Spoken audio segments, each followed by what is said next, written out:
নমস্কাৰ প্ৰিয় দৰ্শক, পুনৰ এবাৰ আপোনালোক সকলোকে আমাৰ এই চেনেলটোৰ নতুন এটা খুবেই গুৰুত্বপূৰ্ণ ভিডিঅ'ৰ মাজলৈ সকলোকে স্বাগতম জনাইছো। প্ৰিয় দৰ্শক, যিহেতু সমাগত 2026 বৰ্ষৰ মহাশিৱৰাত্ৰি, গতিকে প্ৰিয় দৰ্শক, আপোনাৰ ঘৰত যদি দেৱাদিদেৱ মহাদেৱৰ ফটো আছে নাইবা মূৰ্তি আছে, তেন্তে আপুনি আজিৰ ভিডিঅ'টো খুবেই ধ্যান দি সম্পূৰ্ণকৈ চাব। আপোনাৰ ঘৰত দেৱাদিদেৱ মহাদেৱৰ কেনেকুৱা ফটো থকাটো অতিকৈ শুভ আৰু কেনেকুৱা ধৰণৰ ফটো বা মূৰ্তি থকাটো একেবাৰে অশুভ, আপুনি জানি লোৱাটো খুবেই জৰুৰী। আপোনাৰ ঘৰত থকা সেই প্ৰভু ভোলানাথৰ ফটো বা মূৰ্তিখনে আপোনাৰ ঘৰলৈ বিপদ মাতি আনিব পাৰে। যদি আপুনি সঠিক ফটো আপোনাৰ ঘৰত নাৰাখে, গতিকে আপুনি শিৱৰাত্ৰিৰ আগতেই আপুনি এই ভিডিঅ'টো সম্পূৰ্ণকৈ চাওক। যদি আপোনাৰ ঘৰত ভগৱান শিৱ শংকৰৰ ফটো আছে বা মূৰ্তি আছে, গতিকে এই ভিডিঅ'টো চোৱাৰ পাছত আপুনি আপোনাৰ ঘৰলৈ যদি এখন সঠিক ফটো অৰ্থাৎ আমি শাস্ত্ৰৰ অনুসৰি এখন ঘৰত যিখন ফটোৰ ভগৱান শিৱ শংকৰৰ থকাটো খুবেই উচিত, তাৰ বিষয়ে আমি এই ভিডিঅ'টোত সুন্দৰভাৱে শ্বেয়াৰ কৰিব খুজিছো। গতিকে প্ৰিয় দৰ্শক, আপুনি ভিডিঅ'টো সম্পূৰ্ণকৈ চাই থাকিব। প্ৰিয় দৰ্শক, আমি এই ভিডিঅ'টো শাস্ত্ৰৰ অনুসৰি প্ৰস্তুত কৰা হৈছে। দেৱাদিদেৱ মহাদেৱৰ ফটো ঘৰত ৰাখিলে কি হয় আৰু কেনেকুৱা ধৰণৰ ফটো ঘৰত ৰখাটো শুভ, এই কথাখিনি আপুনি সম্পূৰ্ণকৈ চাব। আপুনি ভুলতো এই কথাখিনি আধৰুৱা নকৰিব। আধৰুৱা কৰি আপুনি ভোলানাথক অপমান নকৰিব।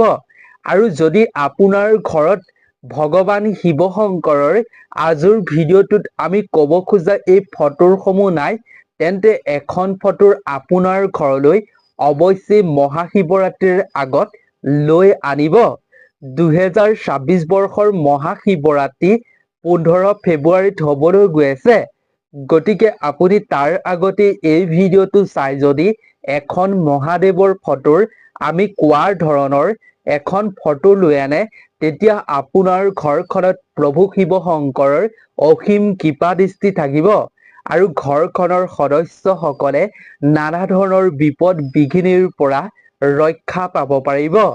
প্ৰিয় দৰ্শক, এইদিনাখন যদি আপুনি আমি ক'ব খোজা এই ফটোখন আনি আপোনাৰ ঘৰত যদি আপুনি পূজা কৰে, নাইবা পূজা কৰিব নোৱাৰিলেও যদি আপুনি মহাদেৱৰ নাম হলেও জপ কৰে, নাইবা প্ৰাৰ্থনা এটা হলেও যদি কৰিব পাৰে, এটা বেলপাত আপুনি অকণমান যদি গংগাজল হলেও অৰ্পণ কৰিব পাৰে, তেতিয়া হলেও মহাদেৱ খুবেই প্ৰসন্ন হ'ব। ত্ৰিদেৱতাৰ ভিতৰত মহাদেৱেই অতি সোনকালেই প্ৰসন্ন হয় বুলি কোৱা হৈছে আৰু মহাদেৱৰ ভক্তই সৰ্বাধিক।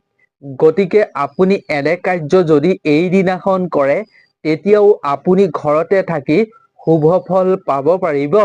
গতিকে প্ৰিয় দৰ্শক, ভিডিঅ'টোৰ মাজলৈ আগবঢ়াৰ পূৰ্বে আপুনি দেৱাদিদেৱ মহাদেৱৰ নামত কমেণ্টত আপুনি হৰ হৰ মহাদেৱ বুলি অৱশ্যেই লিখিব আৰু ভিডিঅ'টোত এটা আপুনি অৱশ্যেই লাইক কৰিব।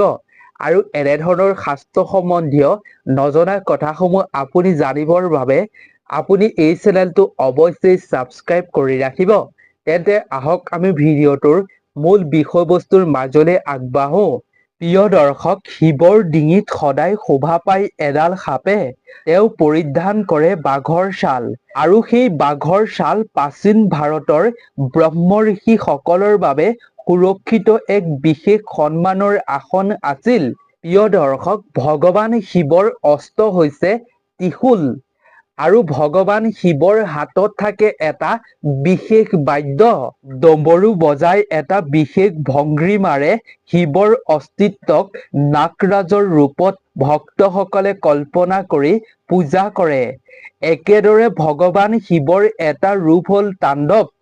তেওঁ যেনেদৰে দুৰ্বলজনক ত্ৰাণকৰ্তা হয় আৰু তেনেধৰণে অপশক্তিক বিনাশৰ বাবেও মুহূৰ্ততে তাণ্ডৱৰ ৰূপ ধাৰণ কৰিব পাৰে। শিৱক যোগী বা গৃহস্থীৰ ৰূপত কল্পনা কৰা হয়। মাতা পাৰ্বতীৰ স্বামী আৰু ভগৱান শ্ৰী গণেশ আৰু কাৰ্তিকৰ ভগৱান শিৱ হৈছে পিতৃ। তেওঁ এজন আদৰ্শৱান পিতৃ হলেও প্ৰয়োজনত সকলো পাহৰি তেওঁ ধ্যানত মগ্ন হয় আৰু সেই ধ্যানৰ পৰা তেওঁক বাস্তৱলৈ ঘূৰাই অনাটো অতি কঠিন হয়, যাৰ বাবে তেওঁক মহাযোগী বুলি কোৱা হয়। কেৱল ইমানেই নহয় প্ৰিয় দৰ্শক, ভগৱান দেৱাদিদেৱ মহাদেৱে মৃত্যুক জয় কৰিব পাৰে। বিশ্বৰ ভিতৰত আটাইতকৈ ভক্ত থকা দেৱতাই হৈছে ভগৱান শিৱ শংকৰ। ব্ৰহ্মা বিষ্ণু মহেশ্বৰ এই ত্ৰিদেৱতাৰ ভিতৰত ভগৱান শিৱক সৰ্বশ্ৰেষ্ঠ দেৱতা বুলি গণ্য কৰা হয়। ভগৱান শিৱ শংকৰক শিৱলিংগত পূজা কৰা হয়। শিৱলিংগত পূজা কৰাৰো বিভিন্ন কাৰণ আছে। শিৱলিংগ হৈছে শিৱ আৰু শক্তিৰ প্ৰতীক। অতীতৰে পৰা ভগৱান শিৱক শিৱলিংগত পূজা অৰ্চনা কৰি অহা হৈছে। কেৱল ইমানেই নহয় প্ৰিয় দৰ্শক, ভগৱান শিৱ শংকৰ অতি দয়ালু আৰু সহজ সৰল। ইয়াৰ সুযোগ বহু সময়ত দুষ্ট শক্তিয়ে গ্ৰহণ কৰিছিল।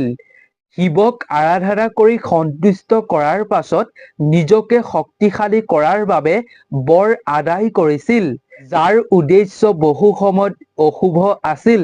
কিন্তু সহজতেই সন্তুষ্ট হোৱা শিৱ শংকৰে এনে অসৎ উদ্দেশ্যত উপলব্ধি কৰিব নোৱাৰি অপাত্ৰজনকো অধিক শক্তিশালী হোৱাৰ বৰদান দিছিল।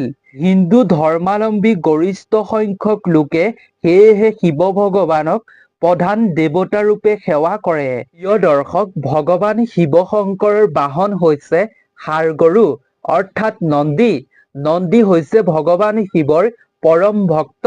ভগৱান শিৱ শংকৰৰ অধিষ্ঠান অৰ্থাৎ বসবাস কৰা স্থান হৈছে হিমালয়ৰ কৈলাশ পৰ্বতত।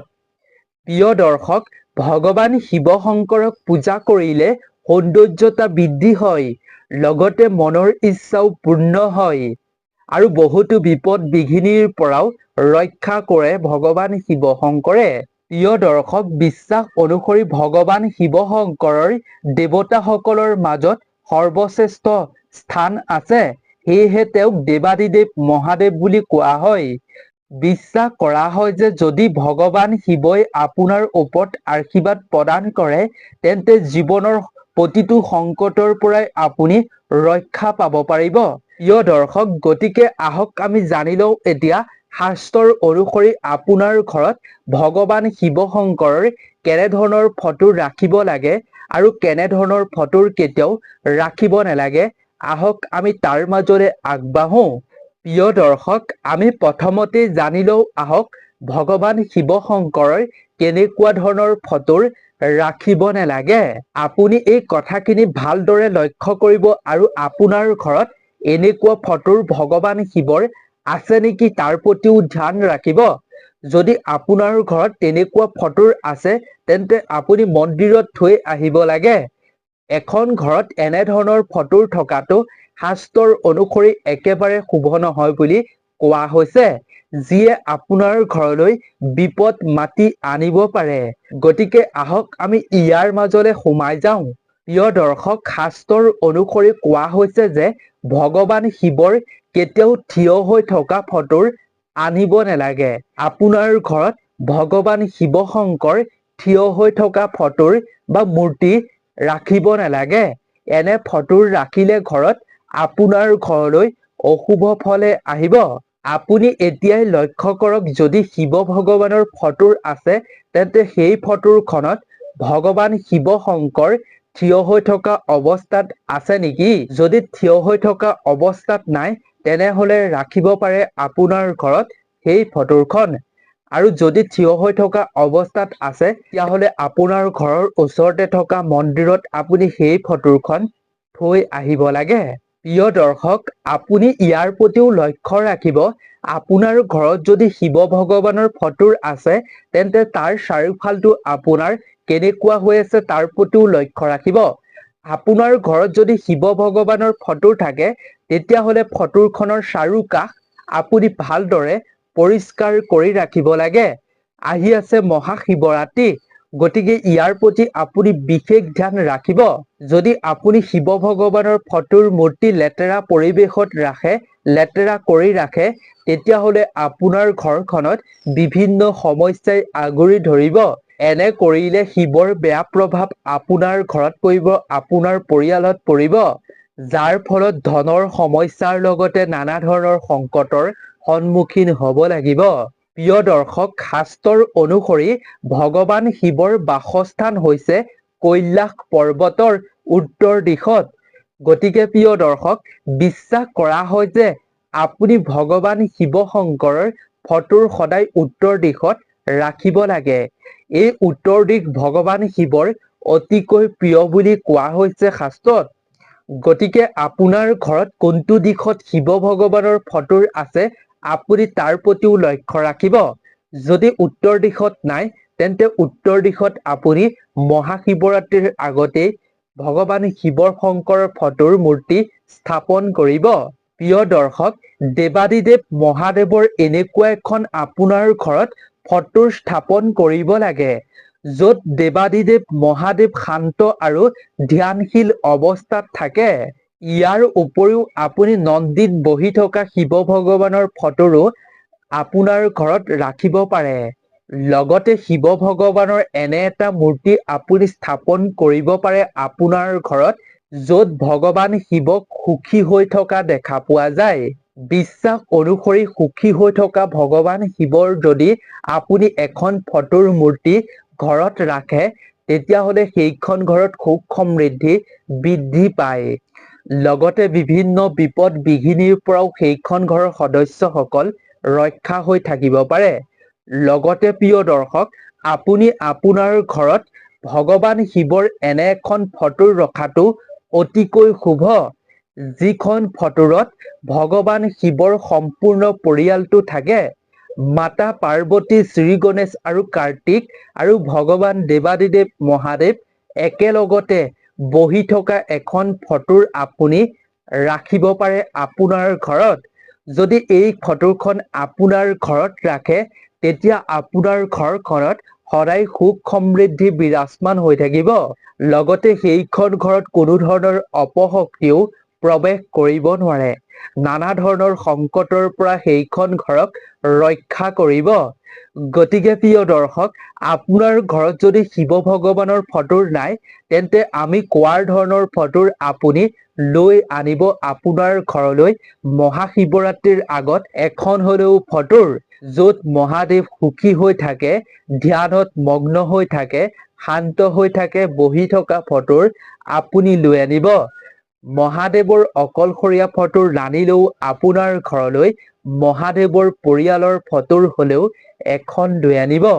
প্ৰিয় দৰ্শক, আপুনি নিশ্চয় জানিব পাৰিলে এখন ঘৰত দেৱাদিদেৱ মহাদেৱৰ কেনেকুৱা ফটো ৰাখিব লাগে আৰু কেনেকুৱা ফটো ৰাখিব নালাগে, তাৰ বিষয়ে নিশ্চয় সুন্দৰভাৱে জানিব পাৰিলে। গতিকে ভিডিঅ'টো আজিলৈ ইমানেই আছিল। আপোনালোক ভালে থাকক, সুস্থ থাকক। লগতে যদি ভিডিঅ'টো চাই ভাল পালে, তেন্তে আপোনাৰ বন্ধুবৰ্গৰ লগতো যিমান পাৰে সিমান শ্বেয়াৰ কৰক। গতিকে নতুন এটা ভিডিঅ'ৰ লগত পুনৰ এবাৰ লগ পাম। আজিৰ ভিডিঅ'টোৰ পৰা বিদায় লৈছোঁ। ধন্যবাদ।